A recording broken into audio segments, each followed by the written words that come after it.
Hello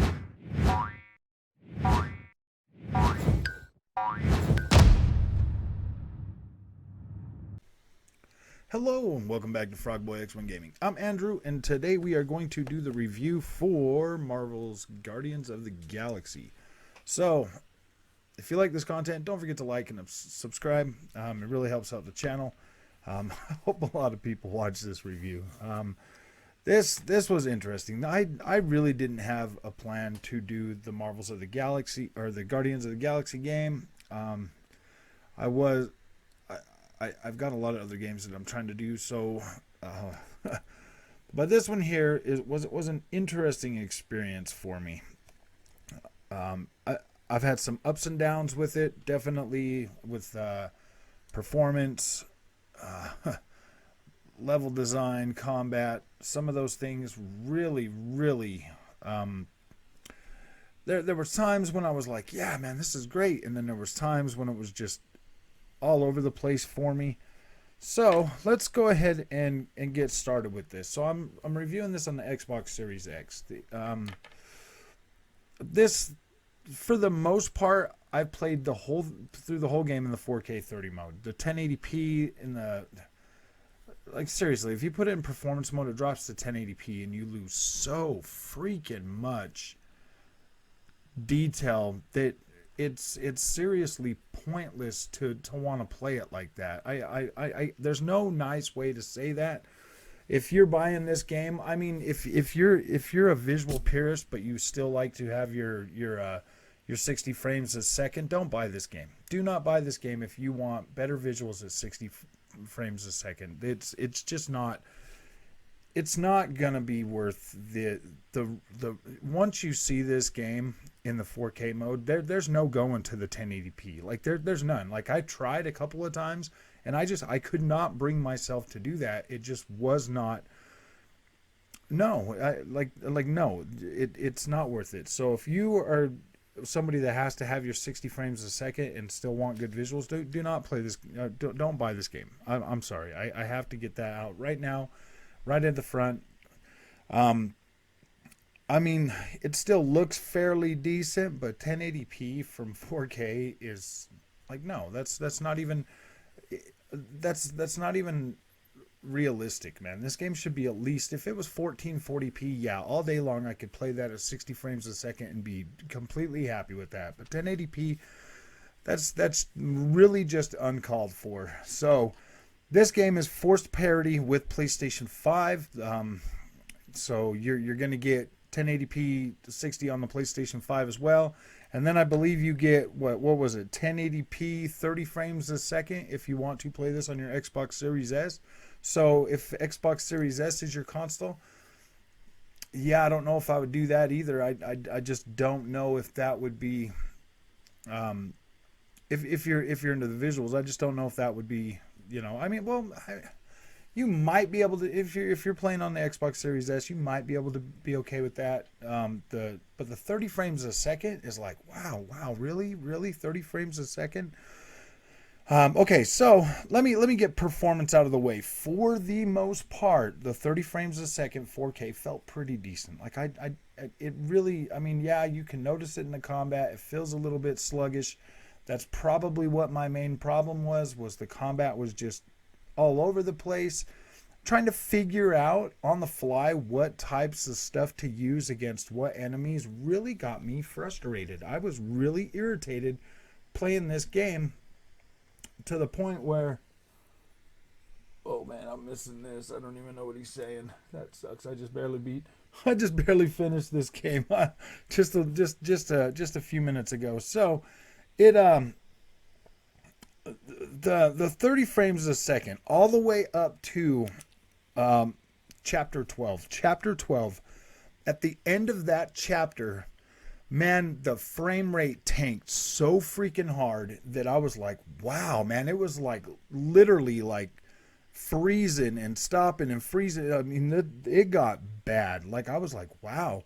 And that was the only time during this whole thing that I experienced anything like that. Anything that was that point, and it went bad. I captured the gameplay of that, And thankfully, the capture does show all the frame drops and everything, so that's pretty cool.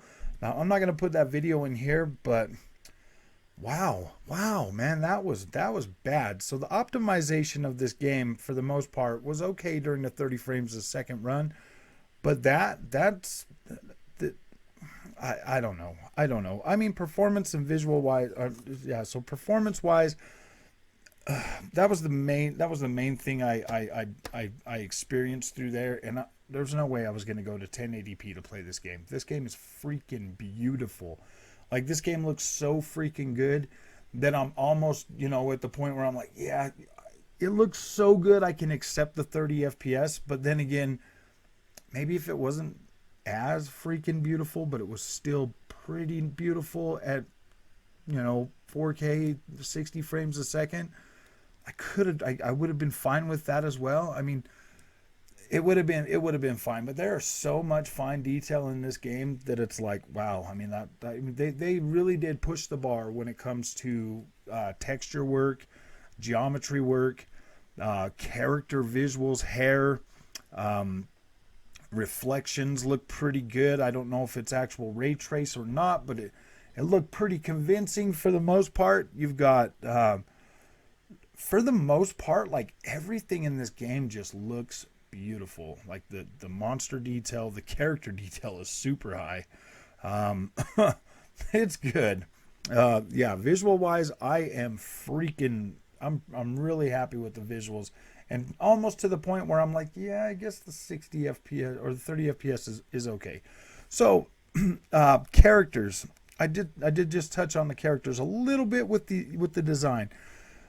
The character banter in this game, it can get a little annoying.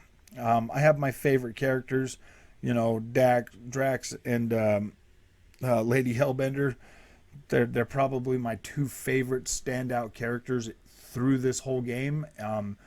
You get to see a lot of Drax, but you don't get to see too much Lady Hellbender. But when you do, it's like she steals the show. She's freaking probably my favorite character. I really like her. She's freaking pretty cool. I do kind of like Star-Lord too a little bit, but not that much. I don't think I like the I don't know. I've never really been a huge fan of Guardians of the Galaxy. This game did help with that a lot. Did definitely change my overall outlook on the Guardians of the Galaxy. I mean, I don't love them, but I don't hate them. The story in this game was pretty freaking good for the most part. Pretty freaking good. Like, I really did like it. It does have a lot of backstory that you get to go to throughout the game. There's some places in here that definitely give you some of that background story that helps really tie things together. So if you don't have a lot of history of Guardians of the Galaxy, you don't know a lot, you definitely get enough backstory to kind of understand, like, hey, what's going on. So that's pretty cool. I really appreciate them being able to do that and bring that into this game. It was really good at times, but then kind of falls flat in a few spots for me. It did. The biggest thing with these Marvel games is they're pretty good. They usually are pretty good. They usually do have a pretty good, compelling story that's pretty close to what you would see with the movie universe when it comes to these. I kind of feel like they should have used the same characters though that they were using throughout the movie universe. That would have been pretty cool. For the gameplay, I think I'm just about over 20 hours of gameplay on this, on a playthrough. So that's pretty good. So I'm pretty okay with that. I'm pretty okay with the overall. I mean, I probably definitely could have stretched that out by, like, really, really trying. Well, I don't know. Like, I guess you could kind of explore and find, like, all the stuff. I found a lot. I found a pretty good amount. I found probably 4 or 5 different clothing sets for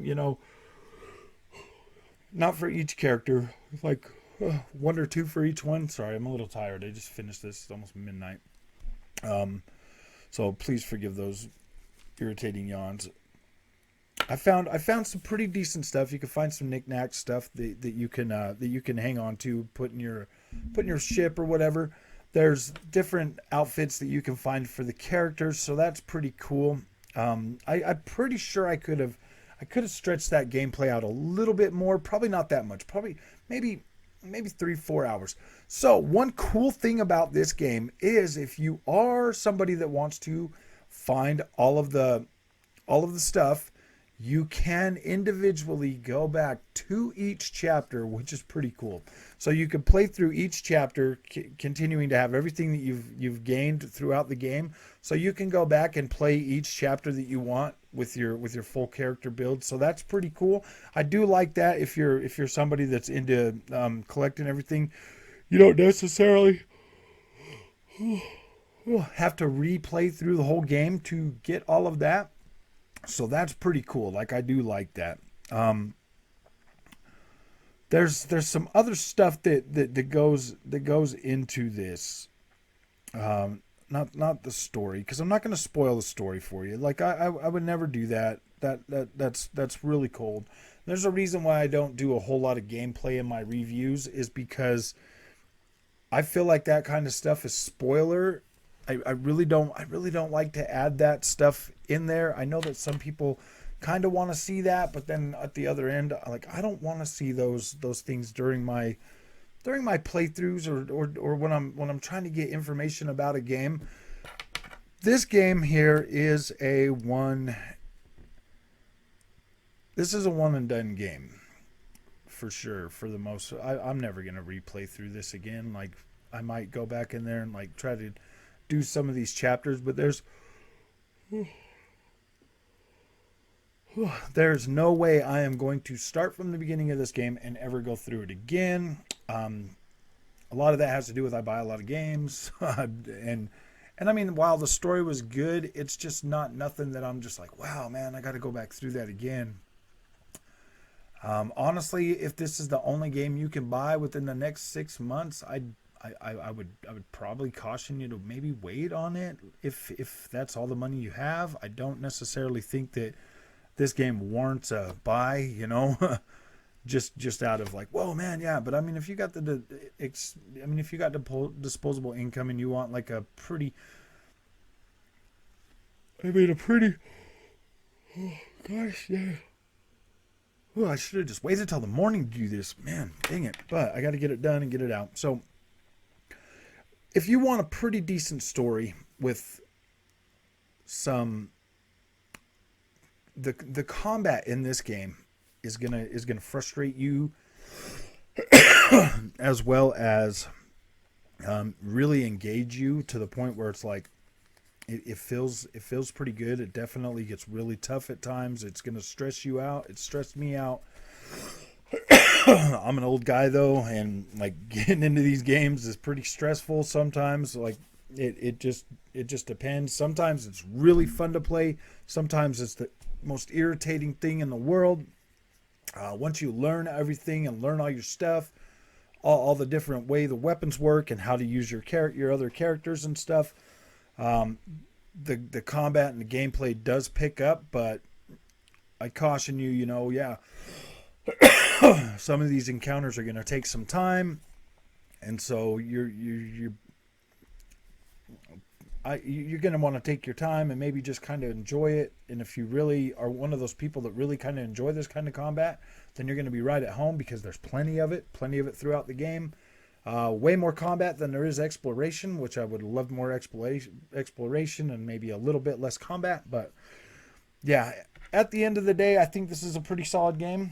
I'd probably give it an 80 if I had to. I mean, that's, and that's when it comes to like the performance and, really knocking down the visuals just to get you 60 frames a second. That really sucks. So that does hurt the outcome for me. But yeah, I would say a solid 80. It's definitely worth picking up and playing. It would definitely feel a lot better if you got this game on sale, maybe Black Friday or something. But I did pretty much enjoy my time most of the time. Most of the time, I did enjoy myself.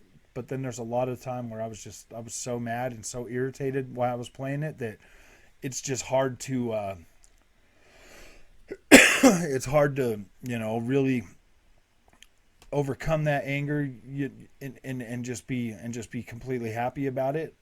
I mean, like, I'm not saying that I wish the game was just a cake walkthrough and just be able to get your story, but a lot of people, when you play a game like this, you want to just be able to experience the story and interact with it and have a decent time. And never once in this game did I ever feel like I was a badass superhero.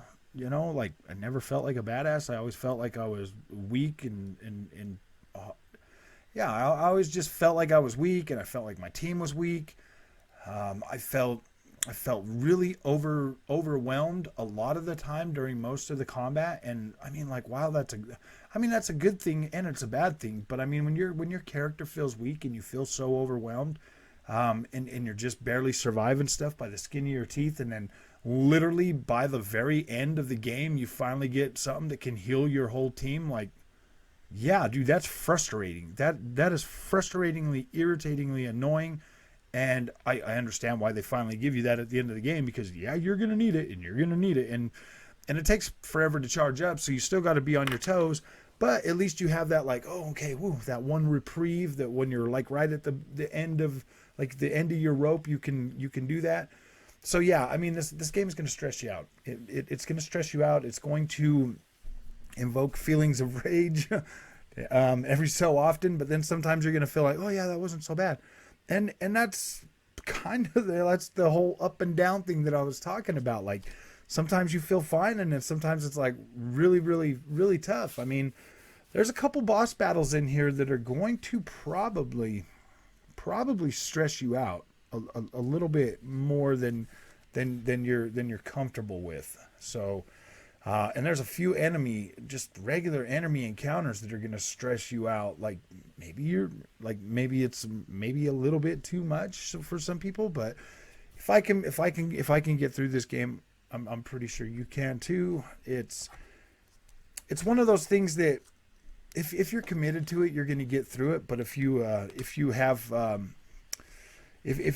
non-committal like I was, it's probably going to stress you out. Like, I really wasn't committed to freaking getting through this game, but I did, because I want to get the review out. It's already been out for long enough. It's definitely an 80. The story was pretty dang good. The combat, for the most part, once you learn how to do it, it feels a lot better. Once you get into it and you start figuring it out and start putting like that build together and everything, it definitely gets better. But it still feels like you still feel pretty underpowered throughout the game, and that just kind of sucks, man. You don't feel like a superhero, but at the same time, I don't know. Like, it kind of toys around with that fantasy pretty good, and you're like, oh man, like, what the heck? Am I a freaking superhero, or am I what the heck? Because, I mean, if you're just a regular person and the enemies that you're fighting are just regular people, why are they so much stronger than you? Like, you're supposed to be a freaking superhero. It doesn't make sense to me for the most part. Maybe some balancing, for this game. They definitely need to do some sort of patches to fix the way things are going with the graphic bugs and stuff like that. There's not that many of them, but like when the eyebrows are missing and stuff, you're like, oh boy, that's kind of interesting. So I know this game has gotten glowing praise. I know, I understand, I get it. I mean, everybody's happy to play this game, and so am I for the most part. I'm not saying anything that's not necessarily. I'm not being too hard on it, man. I'm being realistic. Like, I could sit here and sugarcoat everything and tell you how great it is. I could, because it's an easy game to do that. But at the end of the day, you watch this for the honesty, man. You watch this for my opinion, and you want me to talk about how my experience went and what I'm talking about. Difficulty settings on here, man. You can set this game to easy, or you can set it to hard. It doesn't matter. The gameplay, either way you set it, I played around with it. It doesn't matter what you set it on. It's still going to challenge you. It's still going to irritate you. It is still going to frustrate you to some extent. So that's basically all I really have to say about it. I think it's a good game. I think it's pretty solid. If you got to have higher resolution at 60 frames a second, don't buy this game, because you get 1080p at 60 frames a second, or you get 4K at 30 frames a second. The 4K at 30 frames a second felt really good for the most part throughout the whole game, except for in the combat. Felt a little sluggish. But then when you get to Chapter 12, I noticed significant slowdown, FPS, and it was nothing. I couldn't understand it, because I'd been in heavier battles than that, and the frames held up pretty fine. VRR definitely helps. You don't notice any of the stutter, except for that part. It was pretty harsh. It really did freaking drag the performance down. So, but it didn't really seem like it was anything more stressful than anything else that I'd been through previously or after, to be completely honest. So that's my rundown on it. That's how I'm feeling about it. If you like this content, don't forget to like and subscribe. It really helps out the channel, and I want to be able to continue doing these reviews, but at the same time, if nobody's watching them, it gets a little stressful. But if you made it this far, cool. Thank you. I appreciate you for watching this, and I will see you in the next one.